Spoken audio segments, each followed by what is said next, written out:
Friday. I'd be happy to. As you know, the president will be heading there later this afternoon. The Attorney General will be there, as well as the FBI Director, Kash Patel.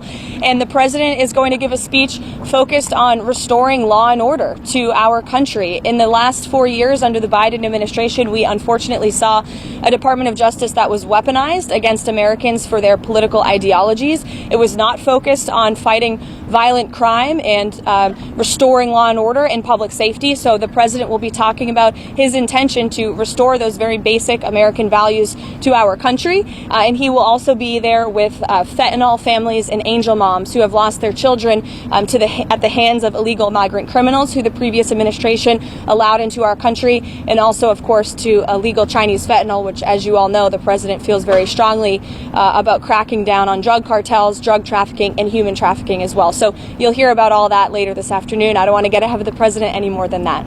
I don't have anything on the president's schedule, but that could obviously always change. As you saw his Truth Social this morning, he is putting pressure on President Putin and the Russians to do the right thing. Yesterday was a productive day for the United States of America and for the world in terms of peace. We have never been this close to peace. You saw the NATO Secretary General in the Oval Office yesterday. You were there with us, who said that only because of President Trump are we here on the verge of brokering a peace deal. President last night on the phone. He did not, no. Steve Witkoff spoke to him yesterday in Moscow, as you know. To my knowledge, they have not spoken. When they do, we can provide a readout of that. I believe it's still ongoing, or it wrapped when I came out here, but you know, the governor was here to talk about the pipeline that President Trump is very determined to get passed in the New England and New York area. And so, you know, that's as far as I know about the conversation, but I can get an update on it. Sure. Fighting back by appealing, fighting back by using the full weight of the White House counsel's office and our lawyers at the federal government who believe that this injunction is entirely unconstitutional.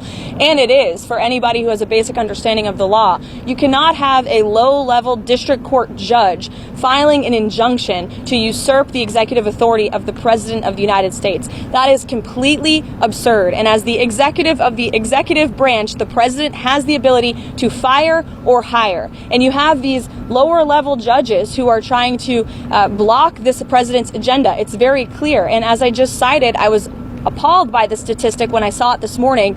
In 1 month, in February, there have been 15 injunctions of this administration in our agenda. In 3 years under the Biden administration, there were 14 injunctions. So it's very clear that there are judicial activists throughout our judicial branch who are trying to block this president's executive authority. We are going to fight back. And as anyone who saw President Trump and his legal team fighting back, they know how to do it. He was indicted nearly 200 times, and he's in the Oval Office now because all of the indictments, all of these injunctions have always been unconstitutional and unfair. They are led by partisan activists who are trying to usurp the will of this president, and we're not going to stand for it. Thanks, guys. So the White House have any response to the S&P 500?